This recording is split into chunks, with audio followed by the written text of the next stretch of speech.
Thank you for that lovely introduction, Ngozi. Hello to everyone who's out there watching, who's joined this session. Fantastic to have you with us. Hi, I'm Folu. I'm an actor, voiceover artist, host. I do a number of things in today's creative economy. And I'm also a VJ with BET Africa, which is part of the ViacomCBS networks, which we're going to be discussing a little bit about today and the general objective. But, you know, today's conversation is primarily about, is it possible to build a sustainable and profitable career in today's creative economy in Nigeria? And to help me with that conversation, I have one of my Oga bosses in the building, Bada Kingsley Johnson. He is the country manager of ViacomCBS Networks Africa. Hi, Bada. Thank you for joining us. We also have Inya Lawal, who's the Chief Executive Officer at Ascend Studios, phenomenal film producer, just an awesome all-round person. Hi, Inya. Thank you for being here. Hi, happy to be here. Hi.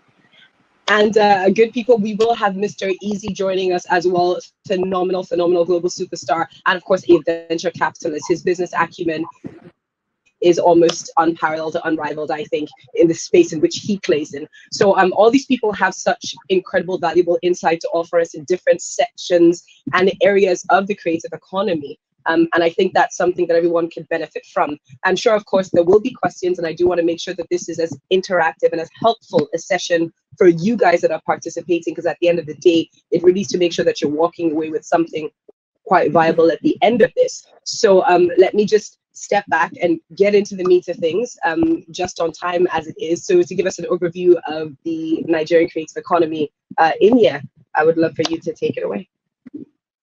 Okay. So generally, can you hear me? Can you hear? Yes, I can hear you. We just lost your visuals though, or you just switched off your microphone, I believe. Okay, mic's back up, but visual is missing. I'm speaking and it's...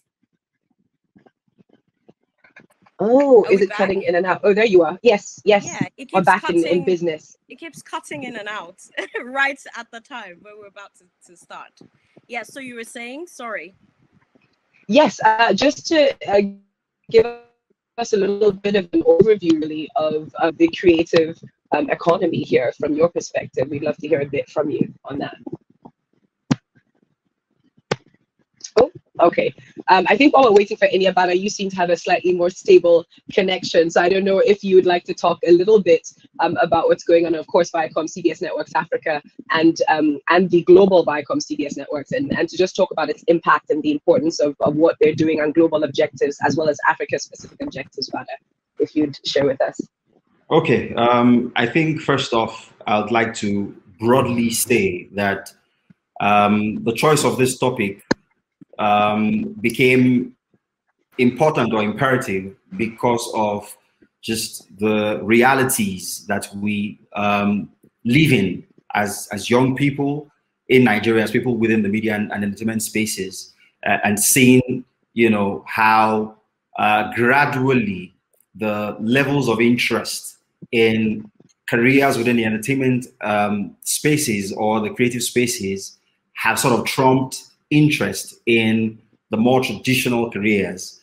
Growing up, people wanted to be doctors, be lawyers and engineers. Yeah, there are still people who want to be all of those, but there are more people now, I dare say, who want to be the next Davido, who want to be the next superstar actor, or even some other allied disciplines within the creative industries. They want to be makeup artists, they want to be artist managers, A&R people, music executives, and it's important that we're able to guide these persons along the path that they should take, and more importantly, have conversations around whether following those passions are sustainable and profitable.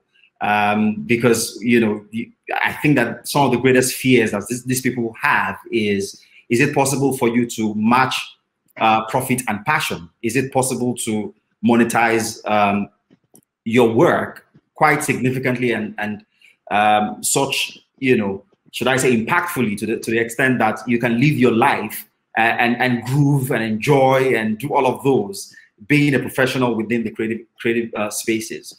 And so we have carefully selected this panel. First, Inya, an accomplished person within the film space, particularly. If you talk about talent management, she's worked over the years with some of Nigeria's top talent, managing, their brands and finding opportunities for them across, different areas, as well as these days also empowering women with the phenomenal work that she's doing with the African Women's Empowerment Program in partnership with the U.S. Consulate in Nigeria. So she'll be, when her network does hold up, doing a lot of justice to, a lot of the questions that people may have along those areas, the film industry and beyond. And of course, there's not a lot that you can add to the profile of Mr. Easy. First, as an accomplished entertainer, and secondly, as a music executive, and the brilliant work that he continues to do with Empower. And when he does come on as well, he'll be shedding a lot of light that might help that one person who is not sure whether they're making the right choice in choosing a career within the music space or the entertainment space at large.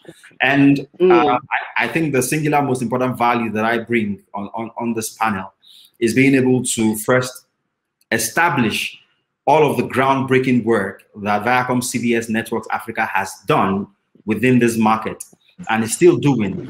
And just creating opportunities for people of different talent and skill areas to find expression and to find sustainable careers following their passion.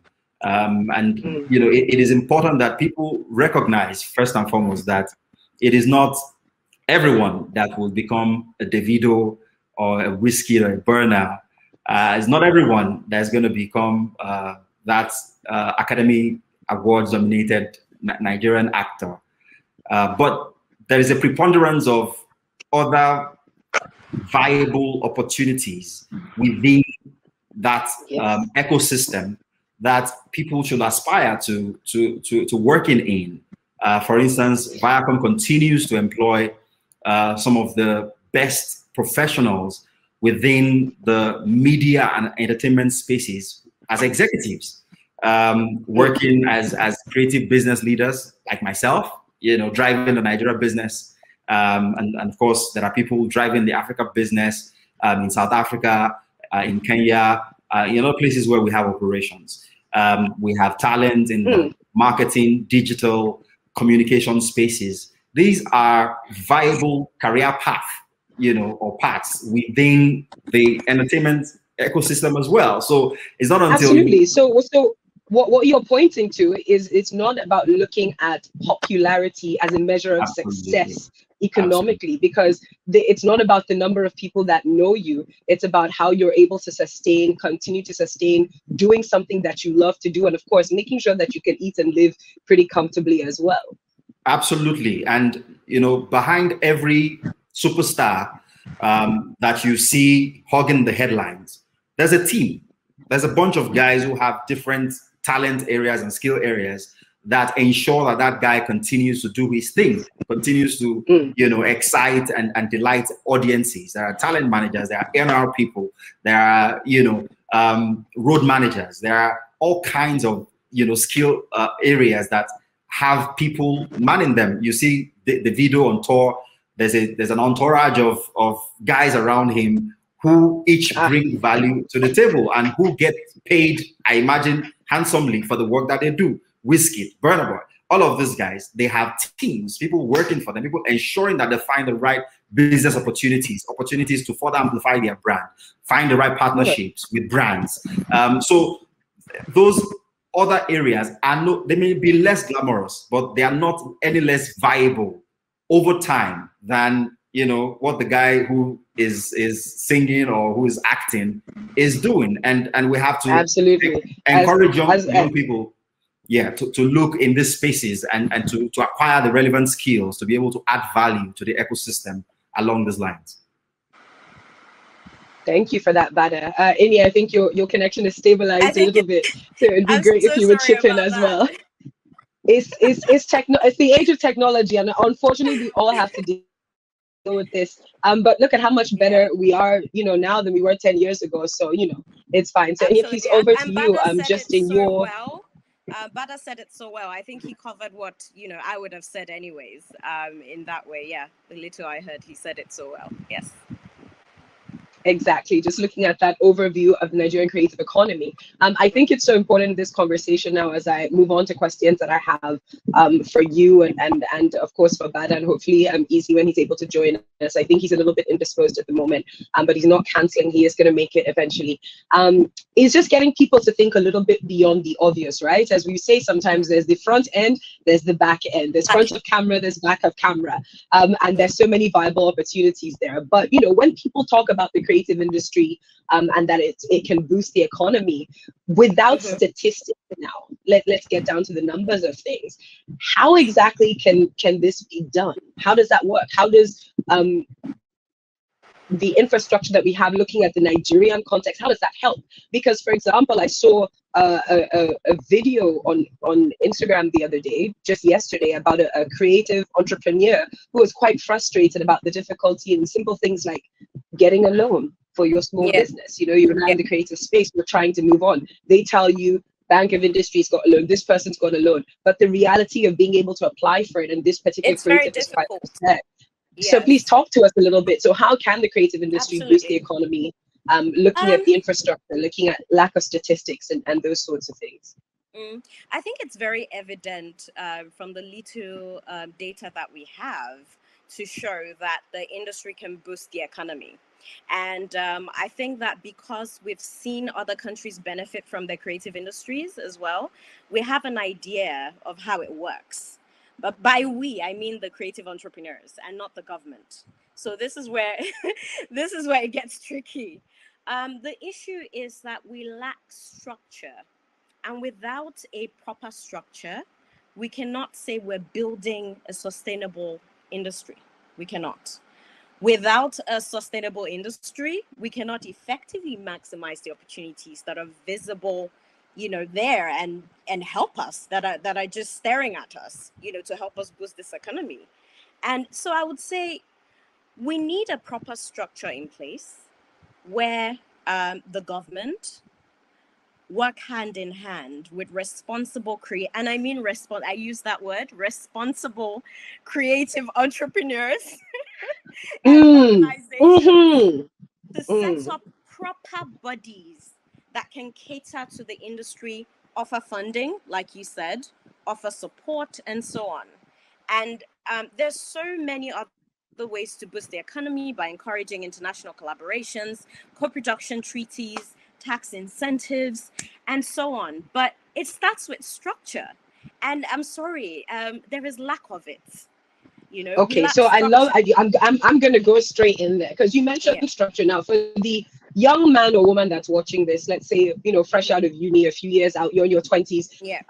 All the literature, growing up, you were told just after you go to school, the world is your oyster. Oh yeah, oyster. Reveal yourself to us. What does structure look like? Because the creative industry isn't particularly structured. A lot of, like you said, creatives, or that, like you applied, do they have structure themselves, even more established? So what does that look like? You've come out into the working world. Maybe you dabbled in accounting. You started on the proper structured path. Like for me, I started as a lawyer. So that was very set. I knew exactly what the trajectory was. I knew what I was supposed to do. There's a line. When I made that switch and said, I want to communicate with people, and that's a more effective way of impacting my community. Finding the structure, I had to learn that. So what would you tell people who are just stepping in? So in case you're wondering why I'm looking this way and that way, you're on a different screen and I've had to set up too, so this could work. So just in case you're wondering why my eyes are wondering, I would say like you said, you had to figure it out. And I think the first question, and I'm basing this on experience, on talent management experience, my own personal experience with friends, different brands that I've worked on, writers, producers, directors, even entrepreneurs, right? I would say the first thing you need to ask yourself is if you are an artist or an entrepreneur, are you doing it as a business or are you a creative?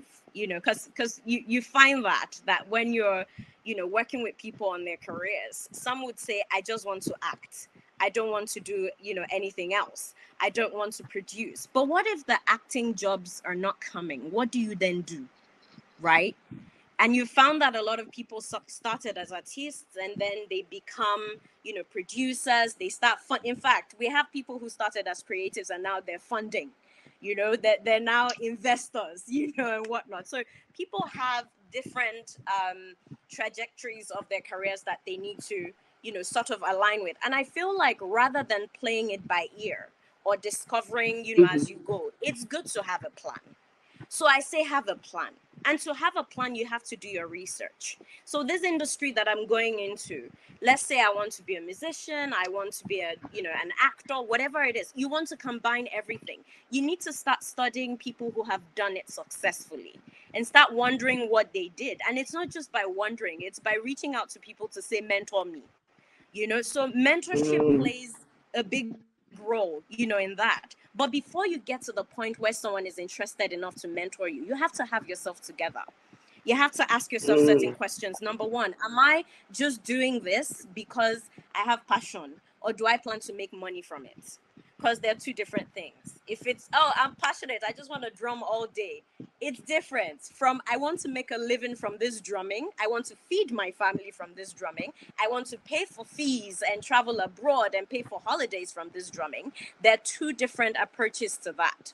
And going back into what I talked about when it comes to government, in other parts of the world, there are certain organizations that are there for artists where you can apply to. So let's say you are just an artist and you just want to create and you don't want the business side of things. You can apply for funding, right? And they will back you up with that funding. But because that doesn't exist here in Nigeria, you really need to sit down and have a plan and ask yourself, why am I doing what I'm doing? Do I love this enough to continue doing it even when it gets tough? Because it will get tough. It's not, anything without structure, you can imagine what the challenges would be. It will get tough to that point, So you need to really have a plan. And by having a plan, first of all, telling yourself the truth. Is this what I want to do? Do I love this enough?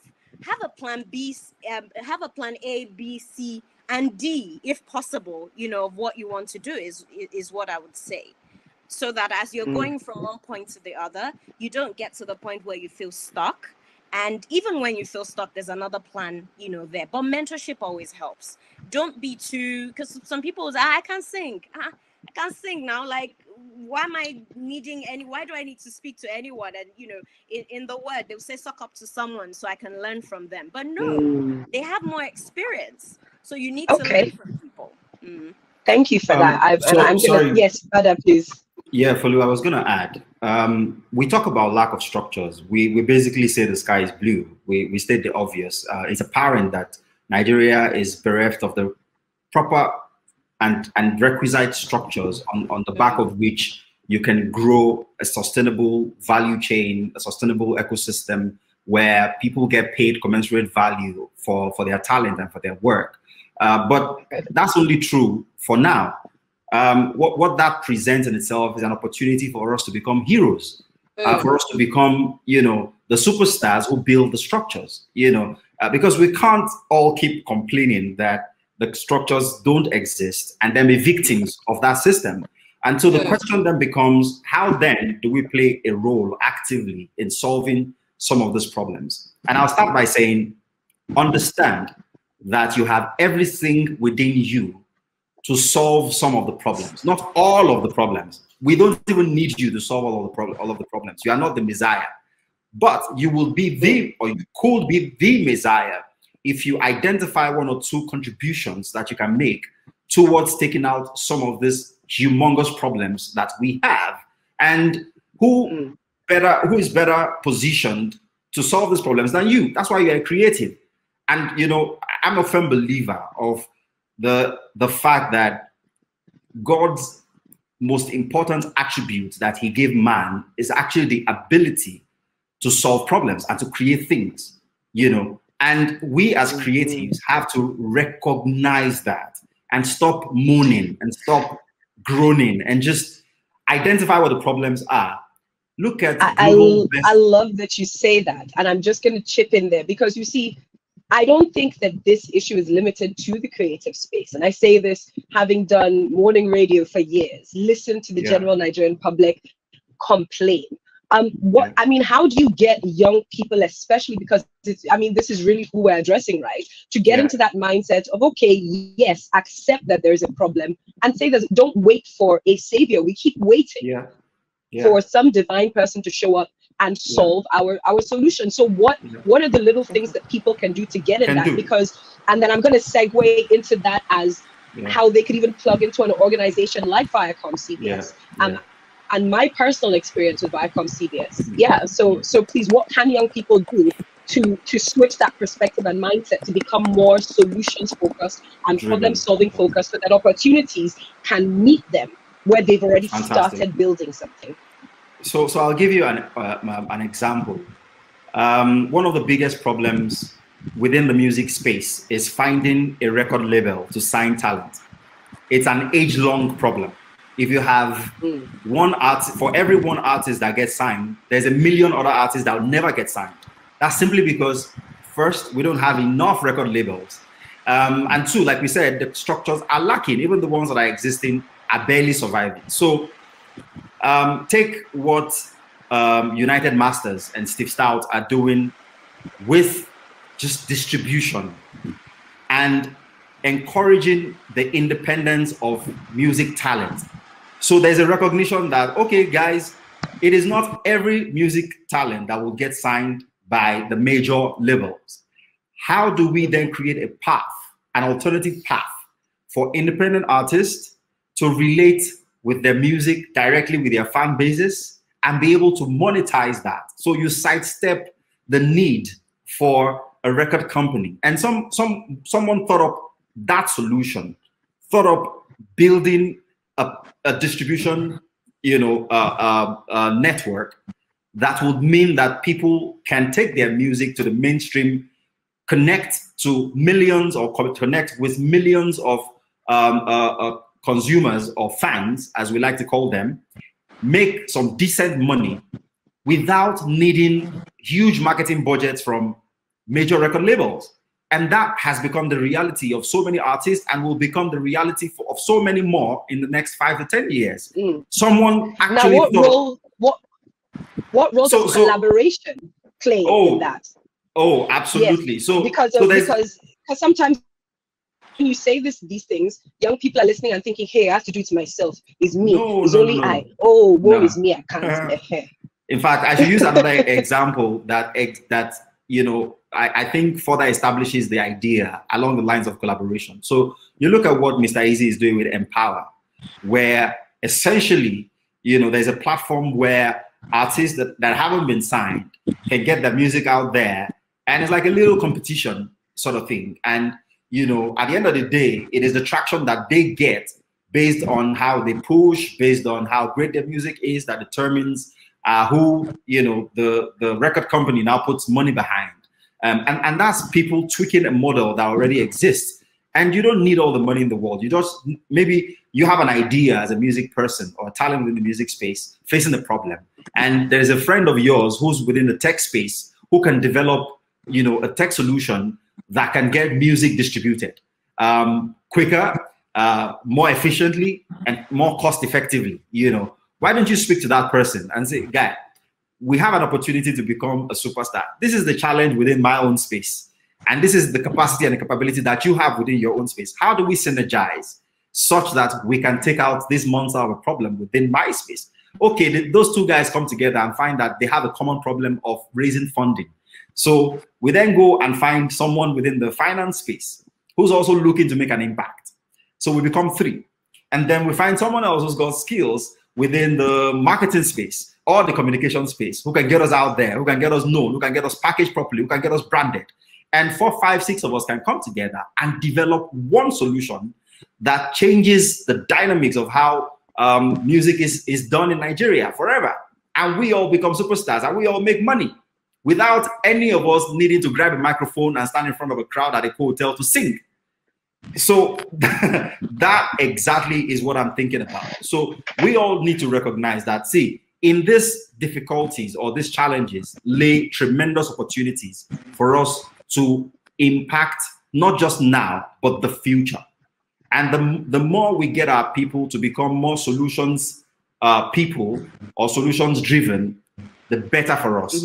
And you see these young people busting with so much ideas, but they feel like until something grand changes, they are helpless or hopeless. It's not true. Okay. Just keep plugging away and keep, finding how to get those solutions better and collaborating. In there lies the solutions that we're looking for. I like that. That's a perfect segue for the question I have for you next, Inya. Speaking about this plugging away, moving on, collaborating. A lot of young people perhaps are also a bit concerned with getting no's. Like, oh, I've tried it, they told me no. I tried this, they said no. Can you speak a little bit to some of the challenges that you should expect and welcome, and perhaps view as opportunities to be better? So what would you say are some of these challenges that somebody in their 20s who for some reason, society has told you, you're supposed to have it figured out by now. How do you talk to that young person who's looking at having a long-term viable career in the creative space in Nigeria and of course the globe at large, because we're all interconnected? What would you say some of those challenges, maybe the top two, in building that sustainable career in the face of all society evolving at the moment, and pandemic? Yeah, so I think that you'd find that there are issues you're going through and other people are going through it, but then you're alone. So I see that a lot of people find themselves being alone on certain cases, and that is something to expect to feel like you're alone in that way, where people get tired of whatever you bring to them as your challenge and whatnot, and you get a lot of no's. Like you said, there are no's everywhere, but with every no you learn, right? I will use an example of a past experience. There was a particular deal that I was gunning for when I started newly, and with every no I would tweak whatever I had. You know how they say you don't expect a different answer when you keep doing things the same way. I would go back, definition of insanity. exactly, go back, work on the thing again, come up with another way of of spinning it, and try again. And I kept getting no's. Eventually, the 10th time, it was a yes. I'd done a lot of tweaks. I'd spoken to people. I'd done research, and which is it points me back to what I was saying earlier about asking yourself why you really want to do this, and if you want to do this. If this is not for you, honestly, leave it and go get a job, somewhere. Go get a 9 to 5. And maybe when you get to the point that you feel like you can hire the right people for advisory, then you can come back into it or something, because it's not easy. The reason I said that is because, it's not easy. But I spoke about collaborations. How many people know how to go about collaborations? You can go about collaborations as entrepreneurs. What you just explained was a perfect example of entrepreneurs coming together. Put people who are just starting, 5 of them together. They would end up, cursing at each other on social media. That's what you would have. So I feel like with everything, there is a process, right? You coming as a newbie, you're just learning, I don't have the same, it's not the same level of experience that, that I have right now that I had when I started. You learn it with time. And you need to give yourself the time to grow, grow into what you're doing. And it's totally fine to not know what you're doing. It's absolutely fine, because we're all figuring it out. You get to the point where this talent management thing, when I came in, there's no talent, but there was no talent management school. You figured it out, you researched, you tried, and you develop yourself. And as long as you continue to develop yourself and try things, you go, oh, okay, so that works. Okay, for the next person you're bringing on, you're gonna, you have it figured out. Recently, Banjazi was on did an interview.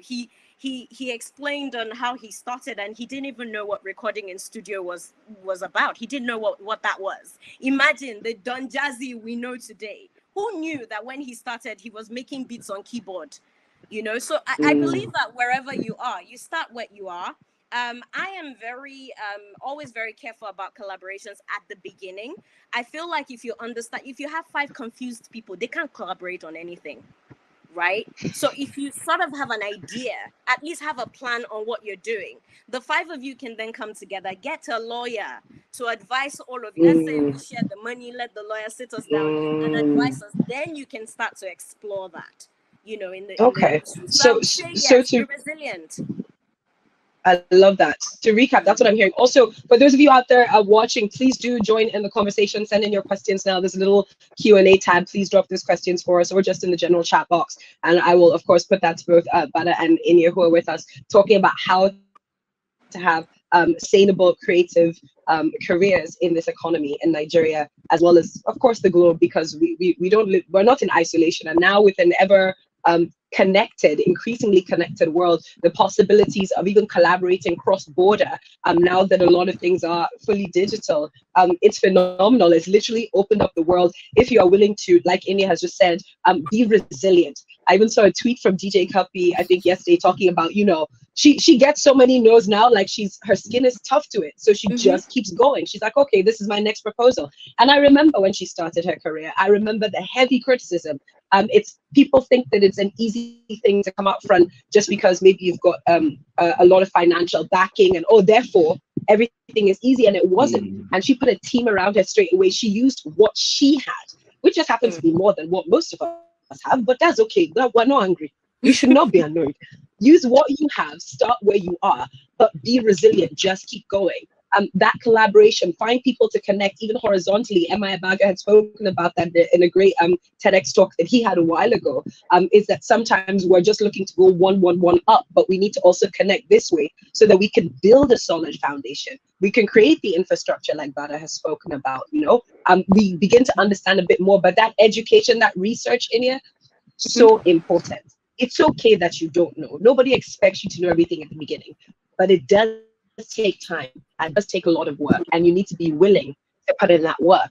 And speaking of putting in the work and people who've been building things steadily, Bada, I'm going to come back to you to talk about what ViacomCBS Networks Africa specifically has been doing to nurture and help upcoming creatives in Nigeria and the rest of the continent, because the work that Viacom has done is extensive. I personally have done work in multiple creative capacities across the different brands that exist, just to let you know that there's so many different ways and possibilities for you to create a viable, sustainable career. And when I talk about even my voiceover artist work, people are like, hey, you just talk and they'll pay you.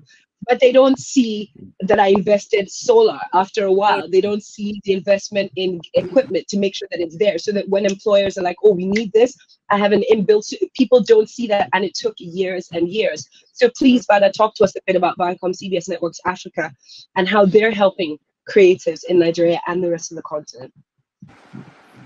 Thanks, Folu. So we're driven by a philosophy called Africa Reimagined, and that stems from a response to all of the negative portrayals, all of the negative mindsets that people had over the years about Africa being the dark continent, the continent where nothing worked, continent where there were always wars and famine and all that, and just sensitizing first Africans to their awesomeness and creating platforms to amplify all of those special talents that they have across different disciplines or different talent areas, from acting to singing to dance, and the whole works. But specifically highlighting some of the work that we have done and we keep, doing, especially along the lines of what I spoke about earlier, which is solving problems. So in 2005, when MTV came to Africa, we were confronted with a challenge, which is finding the right music videos with right quality to put on the channel. They just didn't exist. Rather than delay launch by a couple more years and wait that someone else was going to fix that problem, we decided to fix it in partnership with Shell. At the time, we did MTV Making the Video, which was essentially an initiative that helped our young music video directors connect with top quality professionals from other parts of the world who taught them the basics of video directing, lighting, filming, locations, and all of those things. And the very first generation of music video directors who could do things at the top level were produced. And it's been higher. I mean, the quality of personnel, the quality of work has been going higher and higher since then. Remember then, music channels in Nigeria at best played maybe 10% Nigerian music. Most of the music that got played were international music. But we've changed the paradigm. We've shifted it significantly to a point where these days foreign music videos hardly ever get played. Almost everything is local now, because the quality of what we're producing is at par, if not better than what's coming out from other parts of the world. So that for me was a significant shift that we continue to use as an example of how people can solve problems rather than just lament about them or be frustrated that they exist. Because those problems are opportunities for you to make a shift that will significantly impact and alter things going forward. MTV Sugar will be another example of how we've responded to some of the challenges within the operating environment, with a drama series that just focuses on issues that society doesn't necessarily speak about or speak about enough. Issues like reproductive health, sex, gender-based violence, and HIV, and we created this drama series that embeds key messaging, within entertainment and delivers it in a way that, yes, people enjoy themselves, but the message isn't lost on them. And we've been able to, identify through research, especially post-campaign evaluation, the impact that this drama series has made in, people who've seen it being able to, or being more likely to test to find out their HIV/AIDS status, or make more informed choices, sexual, choices, MTV Sugar being directly linked to the decline in infections, and the rate of chlamydia and other sort of sexually transmitted infections, and it continues to do so well along those lines, such that we're exporting into other markets who, based on the success that we've recorded in Nigeria, Kenya, South Africa, and all the markets where it's run a couple of seasons, people, in other markets are saying, why don't you come and help us here? Why don't we, have the same impact in our societies? And right now, we're even filming in other languages like French. That's the extent to which, it's been successful over the years. And just on the basic level of talent finding expression, MTVbase, our flagship channel in market, continues to celebrate the best of Nigerian music, the best of African music, and a channel that gets watched by the entirety of the continent. The platform is huge. And so you create a dope music video, we're going to play it. That's the good news. I mean, you wouldn't have to pay it. Yeah, you're not going to have to pay a dime. You're not going to have to know anyone. Just submit the video. We'll give you the rotation that is required. Absolutely. Do it, India. Do it. Do it for the youth. Do it for the youth. But for time, okay, go ahead, madam. Yeah, I was going to say a lot of superstars today basically created their dope stuff. MTVbase amplified, and today they are superstars. And to encourage people to believe that once they work out what they really want to do, as Inya said, and they acquire the requisite competence, because you really have to be good at what you do. I mean, that's the whole point. If you're not one of the best at what you do, or have the potential to become one of the best at what you do, then it's not good enough. And African youth have to set international standards for themselves. We are as good as anyone else anywhere in the world. And we have to step up to such high standards. Global best practices. In a lot of ways better. Absolutely. Shun mediocrity. Step up to the plate. Burna Boy didn't have to leave Nigeria to win the Grammys. He lives here. If Burna can do it, you can do it. I mean, I saw the video for his Grammy performance. It was shot by Clarence Peters. Clarence Peters has not lived since I've known him, 6 months abroad. He's always been here. He's become one of the best cinematographers from right here. So if those guys can do it, you can do it. Just keep, getting better at your craft. And we provide a platform to amplify you to the rest of the world. The BET Awards celebrated Burna Boy, 2 Best International Acts category winner before the Grammys came. We took Burna to the rest of the world. We celebrated him. I will continue to do so with the Mamas, for instance. We'll bring the best of international acts to collaborate with our own local talent and give them an opportunity to be exposed to the international market. And we'll continue to build pipelines to export our talent to the rest of the world. The key message in being that if you are so good at what you do, you will find the talent. You'll find the platform to amplify what you do to the rest of the world and tell that story to the rest of the world with us. Absolutely. Thank you so much for that, Bada. I know we've sort of come to the end of this session. It was a quick one, and that's what happens when you're having a good conversation. Unfortunately, Mr. Easy couldn't be with us. As I said, he was indisposed and had a bit of an emergency situation to deal with. We were hoping he'd be able to kind of jump in right at the tail end, but time is not waiting for anyone. But just to reiterate a little bit of what Bada had said, build these things yourself, do the work, do the research. Don't be afraid of failure. Don't be afraid to look beyond being front of camera and being the superstar. Being known does not equate success. And at the same time, just because you are successful doesn't mean everybody has to know your name. Let the people who sign the checks know your name. Those are the important ones. Those are the people who should know what your name is and should be looking for you, and build competence. As long as you build competence, the rest of it will come. Inya, do you have any last closing remarks before we sign out of this session? I think Bada summed it up, and you have summed it up as well. I just want to, encourage everyone to keep doing, right? Keep doing till you get there. And if you get tired, take a breath and do again. You go back and try again. That's the best way to approach this. Yeah, that's all I have to say. All right, that is fantastic. Now I will also say that, guys, feel free obviously to chat with any of our fantastic panelists on social media. They'll be there. And I did want to ask Inya actually a quick question about social media. I think we've got about 3 minutes just before I officially have to log us out of this. But without a doubt, social media has made such a huge impact on our society today, and we've seen just as many images grow as we've seen them shattered. So businesses, individuals alike, how do they avoid some of those pitfalls in that multiverse of social media to be able to use it effectively to help them also market the skill set or perhaps the capability they've already built or their little business or whatever it is as they move forward? Okay, I think it's good to be very intentional about social media and what you want out of it. Why are you using it, and what do you want from it? Are you using it for business? Are you using it for personal?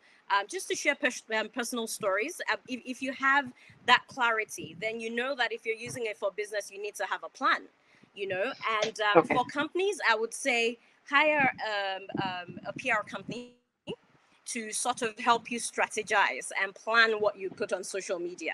Don't think your whatever department can do it themselves. And if you're an individual, there's so many materials on social media, on Instagram, Facebook, YouTube, on how to use it better.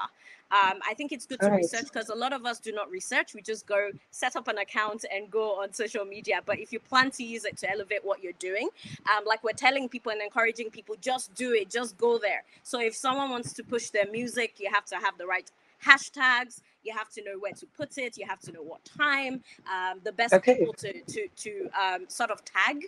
And you can learn that by researching, because there's awesome materials. These people have put awesome materials online for us to learn. So let's use those materials. Research. Yeah. Thank you very much, everyone, for your time. Bada, Inya, thank you so much. I've been Folu Storms. Thank you guys for joining us on today's session. Thank you. Thanks for having me.